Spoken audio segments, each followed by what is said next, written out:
혹시 이런 경험 있으신가요? 그저 친절하고 부드럽게 대해줬을 뿐인데 어느새 상대방이 나를 가볍게 보는 모습에 실망했던 적 말입니다. 잘해주면 잘할수록 그 진심을 오해하고 나를 우습게 여기는 사람들 때문에 마음 아팠던 적 누구나 한 번쯤은 겪어보셨을 겁니다. 왜 이런 일이 반복될까요? 내가 잘못한 것도 아닌데 왜 사람들은 그렇게 행동할까요? 사실 그 이유는 우리의 무심코 드러나는 작은 행동과 말투에 숨어 있습니다. 그런 사소한 차이가 우리를 더 당당하게 보이게 만들기도 하고 때로는 약하게 보이게 하기도 합니다.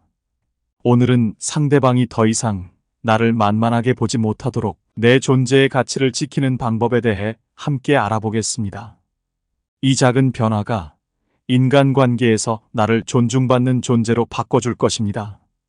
지금 바로 시작하겠습니다. 첫 번째, 혹시 흥분해서 말을 빠르게 하나요? 소영 씨는 학부모 모임에서 항상 밝고 친절하게 의견을 내는 사람이었습니다. 어느 날 모임에서는 학교 행사 준비에 대한 논의가 진행 중이었죠.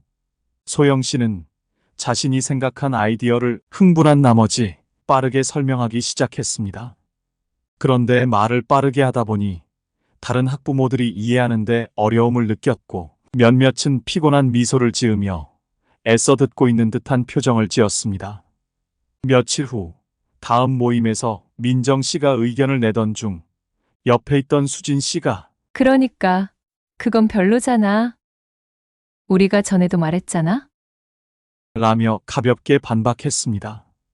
다른 학부모들도 피식 웃으며 그 말에 동조했습니다. 그 순간 소영 씨는 자신이 무시당하고 있다는 기분에 사로잡혔습니다. 집으로 돌아온 소영 씨는 그날의 대화를 곱씹으며 여러 번 되새겼고 나를 무시하고 그에 동조했던 사람들 때문에 며칠 동안 잠을 설쳤습니다. 그러면서 생각했죠. 내가 왜 이런 대우를 받았을까? 말을 흥분해서 빠르게 하면 사람들이 왜 상대를 만만하게 볼까요? 그 이유는 심리적으로 몇 가지 중요한 요소에 있습니다. 첫째, 빠르게 말하는 것은 종종 자신감 부족의 신호로 해석됩니다. 상대방은 화자가 긴장하거나 불안해한다고 느낄 수 있습니다. 자신감이 없어 보이는 사람은 쉽게 다뤄질 수 있는 사람으로 비춰지기 마련이죠. 둘째, 권위와 차분함이 부족해 보일 수 있습니다. 천천히, 명확하게 말하는 사람은 안정감과 신뢰감을 주며 듣는 이들에게 권위 있는 인상을 남깁니다. 반면, 빠른 말은 정보가 정리되지 않았거나 감정을 통제하지 못한다는 인상을 주어 사람들을 무의식적으로 만만하게 보는 경향을 만듭니다. 셋째, 감정적인 접근은 약점을 드러낼 수 있습니다. 말을 빨리 하면 감정이 격해져 보일 수 있으며 이는 화자가 자신의 감정을 조절하지 못하고 있다는 느낌을 줘 상대가 무의식적으로 그 사람을 만만하게 보게 할 수 있습니다. 그렇다면 말을 천천히 하려면 어떻게 해야 할까요? 가장 중요한 것은 호흡을 조절하는 것입니다. 말을 시작하기 전에 깊게 숨을 들이쉬고 내쉬며 마음을 차분히 하면 말의 속도도 자연스럽게 조절됩니다. 문장을 말할 때마다 한 문장이 끝나면 짧게 멈추는 연습도 유용합니다. 이 짧은 멈춤은 말을 차분하고 신중하게 만들어주며 중요한 부분에서는 강조 효과를 줄 수 있죠. 자신이 말하는 모습을 녹음해 듣는 것도 좋은 방법입니다. 이렇게 하면 실제로 얼마나 빠르게 말하는지 확인하고 고칠 수 있는 부분을 파악할 수 있습니다. 마지막으로 말을 시작하기 전에 머릿속에서 내용을 간단히 정리하면 말의 흐름을 차분하게 유지할 수 있습니다. 퇴계 이황은 이렇게 말했습니다. 말을 신중히 하여라. 급하게 말하면 그 안에 실수가 생기고 느리게 말하면 진심이 담긴다. 이 명언은 우리의 말에 진정성과 신중함이 있어야 상대에게 신뢰감을 줄 수 있다는 깊은 교훈을 담고 있습니다. 말투와 말의 속도는 연습을 통해 충분히 바뀔 수 있습니다. 처음에는 천천히 말하는 것이 어색하고 자연스럽지 않을 수 있습니다. 그러나 꾸준히 연습하다 보면 이 3주 후부터는 자신이 말하는 속도에 대한 자각이 생기기 시작하고 점차 속도를 조절하는 능력이 몸에 배기게 됩니다. 완전히 자연스럽게 천천히 말하는 습관을 들이기까지는 약 2, 3개월이 걸릴 수 있습니다. 이 과정에서 중요한 것은 자신감을 키우는 것입니다. 말의 속도가 안정되면 내면의 자신감이 외부로 드러나고 상대방은 그 차분함과 안정감에서 신뢰를 느낍니다. 천천히 말하는 것은 단순한 말하기 기술이 아니라 나의 내면을 표현하는 중요한 방법입니다. 꾸준한 연습과 실천을 통해 이 습관을 들이면 사람들은 나를 더 존중하고 진지하게 대할 것입니다. 두 번째, 혹시 겸손함을 넘어 지나치게 자신을 낮추진 않나요? 재호 씨는 주말마다 축구 모임에 나가 친구들과 어울리는 것을 즐겼습니다. 그는 팀에서 친근하고 배려심 많은 사람으로 잘 알려져 있었습니다. 하지만 누군가가 재호 씨의 플레이나 의견을 칭찬하면 그는 습관적으로 아니에요. 다른 분들이 잘하죠? 저는 아직 한참 멀었어요. 라는 말을 하곤 했습니다. 처음에는 팀원들이 그의 겸손함을 좋게 봤지만 시간이 지나면서 그가 진심으로 자신을 낮추고 있는 것이 아닌가 하는 생각이 들기 시작했습니다. 어느 날 중요한 경기 전략을 논의하던 중 재호 씨가 아이디어를 제시했을 때 팀원 중 한 명인 민수 씨가 웃으며 말했습니다. 재호야, 아직 한참 멀었다면서 그게 가능하겠어? 그 말을 들은 재호 씨는 순간 멈칫하며 스스로를 돌아보게 되었습니다. 사람들이 칭찬을 받을 때 지나치게 자신을 낮추는 심리적 원인은 무엇일까요? 첫째, 의는 타인의 기대를 낮추어 부담을 줄이려는 방어적인 태도에서 비롯될 수 있습니다. 둘째, 낮은 자존감이나 과거의 경험에서 기인하여 자신이 충분히 칭찬받을 만한 자격이 없다고 느끼는 경우도 있습니다. 셋째, 자신을 낮춤으로써 타인과의 관계에서 거부당하지 않으려는 무의식적인 행동일 수 있습니다. 그러나 이런 행동은 종종 역효과를 가져옵니다. 지나치게 자신을 낮추는 태도는 다른 사람들로 하여금 화자를 만만하게 보게 만들 수 있습니다. 지속적으로 자신을 낮추면 상대는 그 사람의 능력과 의견을 덜 중요하게 여기고 진지하게 받아들이지 않을 수 있습니다. 그렇다면 이러한 습관을 줄이기 위해 어떻게 해야 할까요? 첫 번째로 칭찬을 받을 때는 단순하고 진심 어린 감사의 말을 연습해 보세요. 예를 들어 고마워요. 더 열심히 해볼게요. 와 같은 말은 자신을 낮추지 않으면서도 겸손함을 유지할 수 있습니다. 두 번째로 자신을 비하하는 대신 자신의 노력을 인정하고 이를 긍정적으로 받아들이는 연습을 해보세요. 마지막으로 자신의 가치를 스스로 인정하는 연습을 지속적으로 하면서 자존감을 높이는 것이 중요합니다. 공자는 이렇게 말했습니다. 자기를 낮추되 지나침이 없게 하라. 칭찬을 받을 때 겸손은 중요하지만 과도하게 자신을 낮추면 오히려 상대방이 진정성을 의심하거나 가볍게 여길 수 있습니다. 진정한 겸손은 자신의 가치를 알고 그것을 당당히 받아들이는 것입니다. 스스로를 믿고 칭찬을 자연스럽게 받아들일 때 타인도 당신의 진정성과 자신감을 느끼고 더 존중할 것입니다. 세 번째, 혹시 말이 많다고 느끼나요? 재호 씨는 주말마다 친구들과의 술자리에서 어울리는 것을 즐겼습니다. 그는 모임에서 활발하고 이야기꾼으로 알려져 있었고 화제가 시작되면 언제나 열정적으로 자신의 경험담을 풀어놓곤 했습니다. 처음에는 친구들이 그의 이야기를 재미있게 들었지만 시간이 지나면서 그의 긴 이야기에 피로감을 느끼기 시작했습니다. 어느 날 친구들이 모여 한 주의 일상을 나누며 가볍게 술을 마시고 있을 때 재호 씨가 이야기를 시작하자 친구 중 한 명인 민수 씨가 웃으며 말했습니다. 재호야, 그래서 요점이 뭐야? 우리 다 같이 얘기하려고 모인 거잖아. 오늘도 네 말만 몇 시간 듣다 그냥 가게 생겼어. 그 말을 들은 다른 친구들도 고개를 끄덕였고 그 순간 재호 씨는 자신이 지나치게 말을 많이 하고 있음을 깨달았습니다.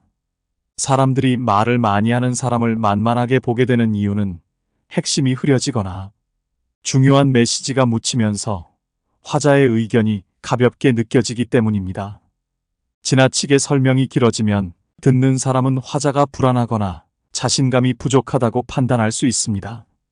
이런 경우 상대방은 화자가 자신의 의견을 확고히 하지 못하는 것으로 받아들이고 그 결과 화자를 쉽게 다룰 수 있는 사람으로 인식하게 됩니다.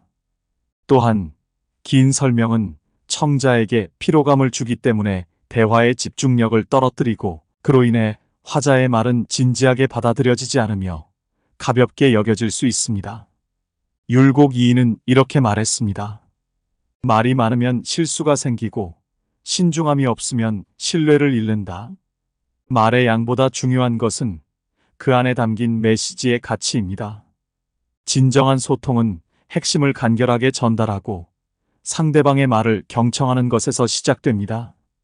말을 적당히 줄이면 상대는 당신의 의견을 더 진지하게 받아들이고 당신을 신뢰하게 될 것입니다. 네 번째, 혹시 타인의 의견에 지나친 공감을 하고 있진 않나요? 소연 씨는 평소 친구들과의 모임에서 따뜻하고 배려심 깊은 사람으로 알려져 있었습니다. 그녀는 대화 중 다른 사람의 의견에 공감을 잘해 주었고 그 덕에 친구들은 그녀를 편안하게 느꼈습니다. 어느 날 친구들이 모여 수다를 떨며 한 사람의 험담을 시작했습니다. 한 친구가 난 솔직히 영희가 너무 자기중심적이라고 생각해. 라고 말하자 소연 씨는 조금 불편했지만 맞아. 그런 면이 있는 것 같아. 라고 공감했습니다. 그러자 또 다른 친구가 그렇지? 예전에 나한테도 그렇게 행동했어. 라고 말을 이어갔고 소연 씨는 다시 정말? 그랬구나. 진짜 이기적이다. 라고 덧붙였습니다. 그러던 중 옆에 있던 은영 씨가 웃으며 말했습니다. 소연아, 너 아까 그 사람 괜찮다고 하지 않았어? 네가 너무 맞장구 치니까 뭐가 진짜 네 생각인지 모르겠어. 그 말에 모두가 잠시 조용해졌고 소연 씨는 얼굴이 뜨거워지는 것을 느꼈습니다. 그제야 자신이 지나치게 다른 사람의 의견에 공감하면서 진짜 생각을 숨기고 있다는 것을 깨달았습니다. 사람들이 타인의 의견에 지나친 공감을 하는 심리적 이유는 무엇일까요? 첫째, 타인의 감정을 상하게 하지 않으려는 무의식적인 행동에서 비롯될 수 있습니다. 둘째, 관계를 원만하게 유지하기 위해 갈등을 피하려는 성향이 강할 때 이런 모습이 나타납니다. 셋째, 자신이 소외되거나 부정적인 평가를 받을까 두려워하는 마음이 공감의 형태로 표출되기도 합니다. 그러나 이러한 행동은 종종 역효과를 가져옵니다. 지나친 공감은 결국 화자가 진정성을 잃게 만들고 다른 사람들이 그 사람을 만만하게 보거나 의견을 가볍게 여기는 상황을 초래할 수 있습니다. 그렇다면 이러한 습관을 줄이기 위해 어떻게 해야 할까요? 첫 번째로 자신의 생각과 감정을 존중하는 연습을 해보세요.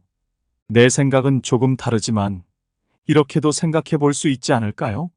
와 같이 자신의 입장을 표현하면서도 상대방의 의견을 존중할 수 있습니다.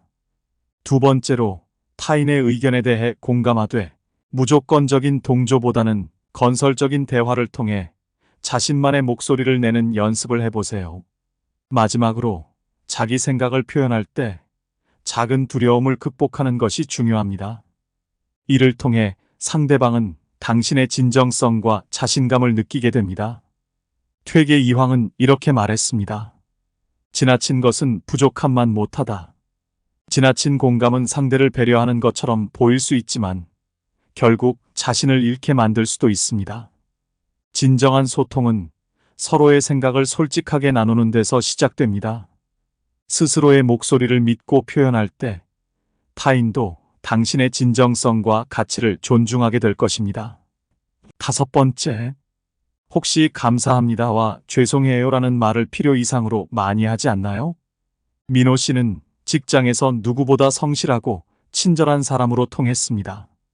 그는 동료들에게 도움을 받을 때마다 정말 감사합니다. 너무 죄송해요라는 말을 습관처럼 했습니다. 작은 일에도 감사와 사과를 반복하다 보니 동료들은 점차 민호 씨의 말을 가볍게 여기기 시작했습니다. 그의 진심이 담긴 감사와 사과도 점차 그저 형식적인 말로 들리게 된 것이죠. 어느 날 팀 프로젝트 중에 민호 씨는 자신의 실수로 작업이 지연되자 동료들에게 여러 번 사과하며 정말 죄송해요. 제가 신경을 더 썼어야 했어요. 라고 말했습니다. 그러나 동료들은 그를 진지하게 받아들이기보다는 민호 씨는 또 저러네. 라며 대수롭지 않게 넘겼습니다. 왜 사람들은 과도한 감사와 사과를 반복하는 사람을 무의식적으로 가볍게 볼까요? 첫째, 필요 이상의 사과는 화자가 자신감이 부족하다는 신호로 해석됩니다. 사소한 일에도 반복되는 사과는 자신을 작게 보이게 하고 상대방에게는 화자가 쉽게 다룰 수 있는 사람으로 비춰질 수 있습니다. 둘째, 과도한 감사는 진정성이 희석될 수 있습니다.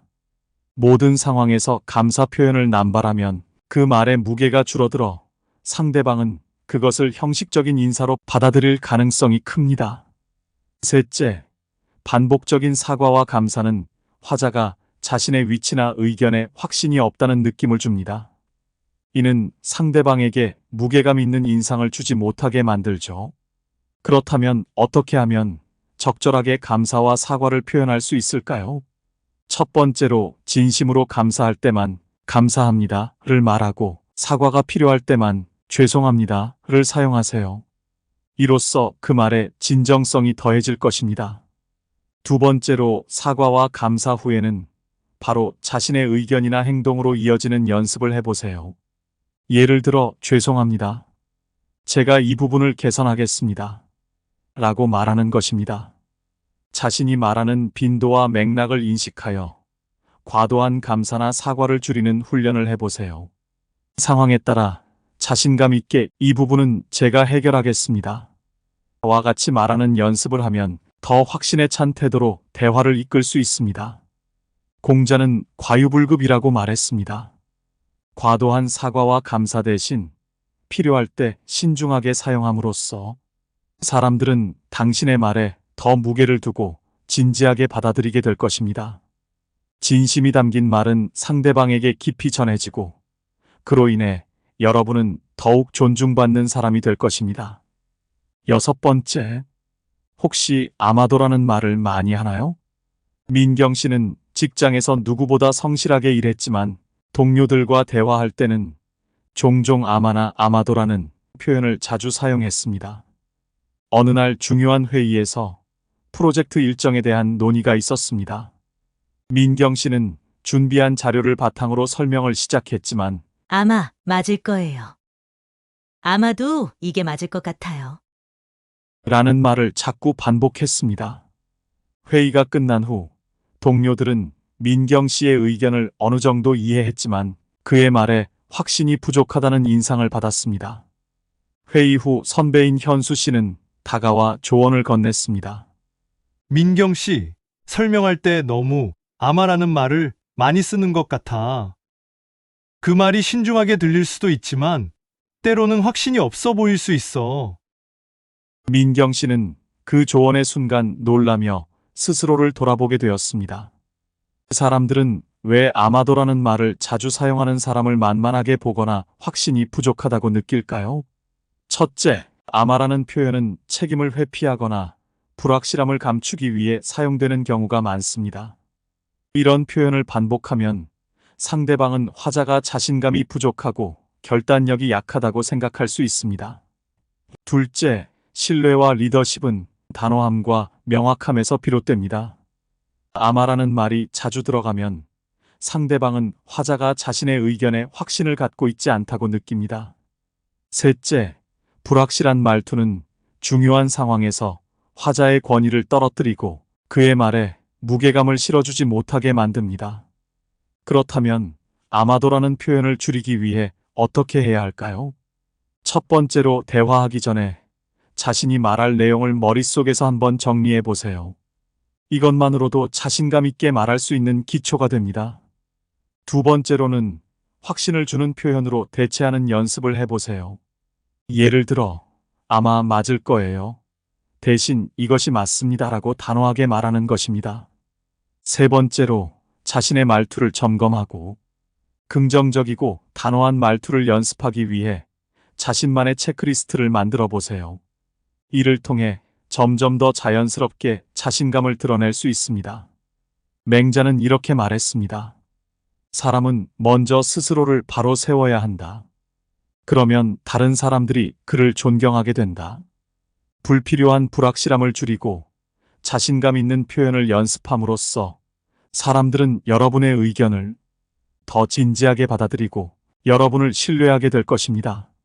진심과 자신감을 담은 말은 사람들의 마음에 깊이 닿아 여러분을 더욱 존중받는 사람으로 만들어줄 것입니다.